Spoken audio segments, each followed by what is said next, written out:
नमस्कार। आकाशवाणी जयपुर अजमेर से प्रस्तुत हैं प्रादेशिक समाचार।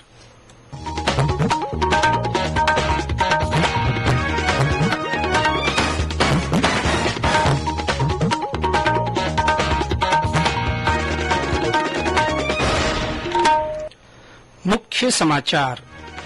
केंद्र सरकार द्वारा रसोई गैस सिलेंडर के दामों में कटौती का प्रदेश भर में स्वागत।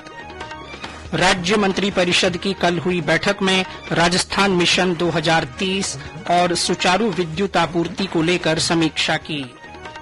रक्षाबंधन का पर्व पारंपरिक श्रद्धा और उत्साह के साथ मनाया जा रहा है और संस्कृत दिवस के अवसर पर राज्यपाल कलराज मिश्र का संदेश आज शाम दूरदर्शन और आकाशवाणी पर प्रसारित होगा।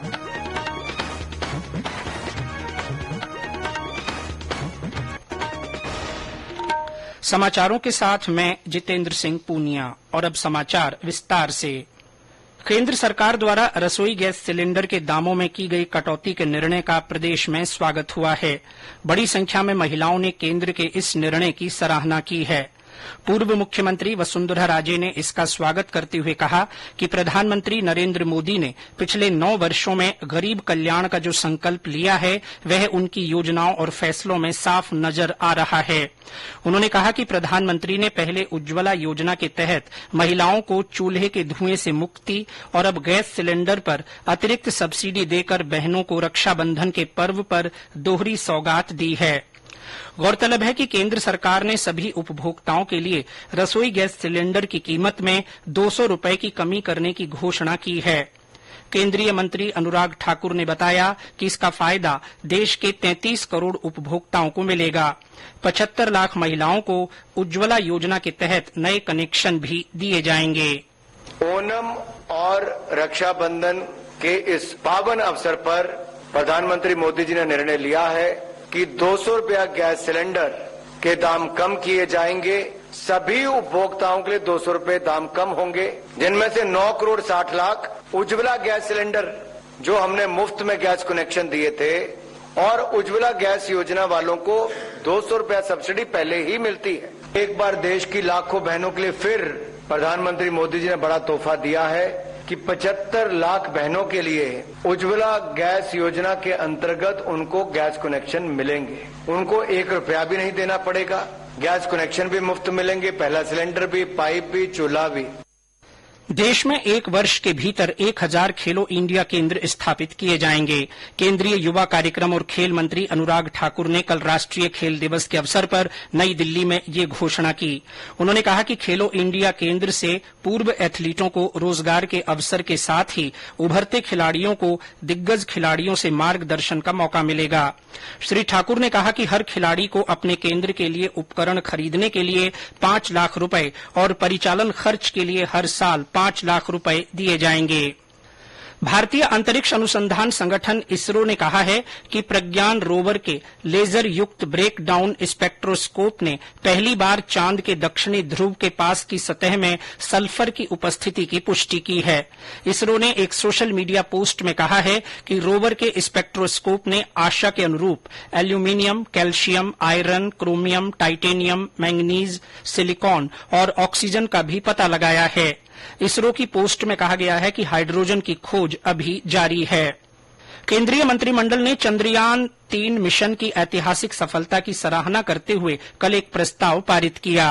प्रस्ताव में मंत्रिमंडल ने भारतीय वैज्ञानिकों की ऐतिहासिक उपलब्धि की सराहना करते हुए कहा कि ये सिर्फ देश की अंतरिक्ष एजेंसी की सफलता नहीं है, बल्कि वैश्विक मंच पर भारत की प्रगति और उत्थान का प्रतीक है। मुख्यमंत्री अशोक गहलोत की अध्यक्षता में कल शाम जयपुर में राज्य मंत्रिपरिषद की बैठक हुई। इसमें राजस्थान मिशन 2030 और प्रदेश में सुचारू विद्युत आपूर्ति को लेकर समीक्षा की गई। मुख्यमंत्री ने बैठक में मंत्रिपरिषद सदस्यों को कहा कि सभी मंत्री अपने विभागों से संबंधित स्टेक होल्डर्स और विशेषज्ञों से चर्चा कर विजन 2030 डॉक्यूमेंट के लिए सुझाव लें।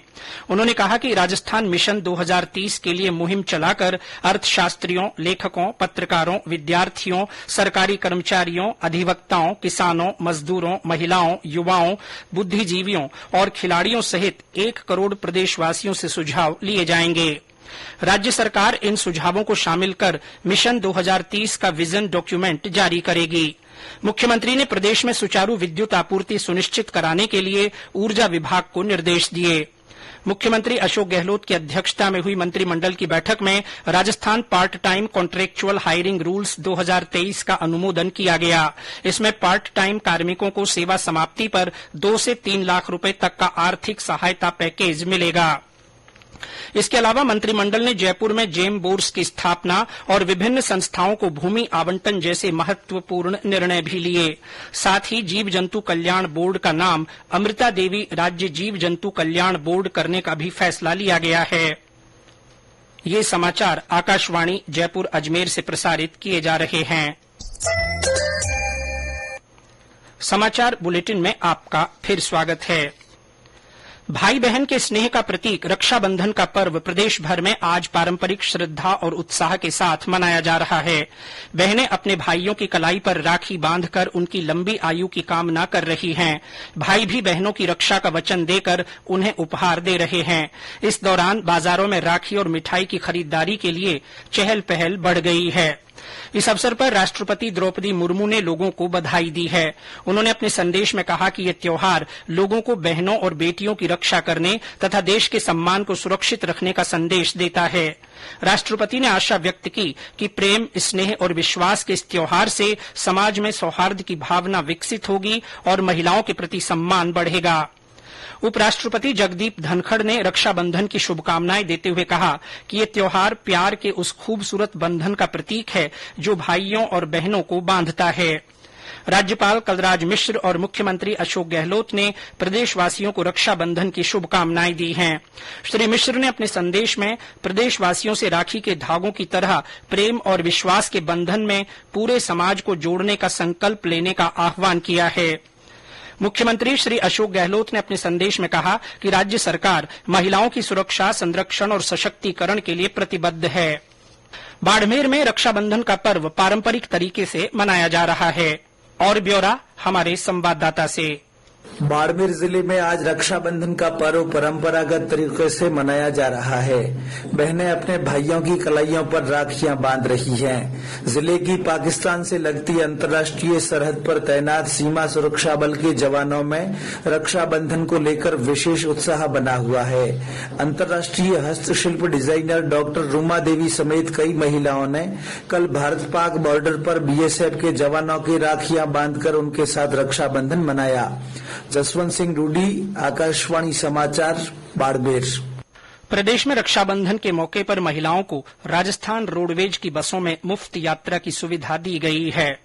आज संस्कृत दिवस है। इस अवसर पर प्रदेश भर में कई कार्यक्रम आयोजित किए जा रहे हैं। राज्यपाल कलराज मिश्र ने संस्कृत दिवस पर लोगों को शुभकामनाएं दी हैं। उन्होंने संस्कृत को भारतीय संस्कृति से जुड़ी जीवंत भाषा बताया और कहा कि प्राचीन भारतीय ज्ञान विज्ञान से जुड़ी इस भाषा की धरोहर को अनुवाद के जरिए अधिकाधिक उपलब्ध कराने की आवश्यकता है। राज्यपाल कलराज मिश्र के संस्कृत दिवस पर प्रदेशवासियों के नाम संदेश का प्रसारण दूरदर्शन और आकाशवाणी से किया जाएगा। दूरदर्शन पर आज शाम 6:55 पर और आकाशवाणी के प्रदेश स्थित सभी केंद्रों से रात 8 बजे इस संदेश का प्रसारण किया जाएगा। मुख्यमंत्री अशोक गहलोत ने संस्कृत दिवस पर अपने बधाई संदेश में कहा कि संस्कृत सिर्फ भाषा ही नहीं है बल्कि एक संस्कृति, एक संस्कार और एक विचार है। ये भारतीय संस्कृति की विरासत का प्रतीक है। सवाईमाधोपुर में टोडरा फलौदी मार्ग पर हिंडवाद गांव के पास कल रात यात्रियों से भरी एक बस पलट गई। दुर्घटना में एक महिला की मौत हो गई और 8 लोग घायल हो गए।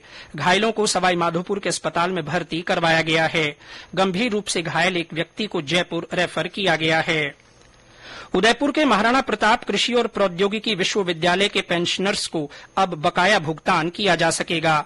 मुख्यमंत्री अशोक गहलोत ने भुगतान के लिए विश्वविद्यालय को 50 करोड़ रुपए उपलब्ध कराने के प्रस्ताव को मंजूरी दी है। और अंत में मुख्य समाचार एक बार फिर। केंद्र सरकार द्वारा रसोई गैस सिलेंडर के दामों में कटौती का प्रदेश भर में स्वागत किया गया है।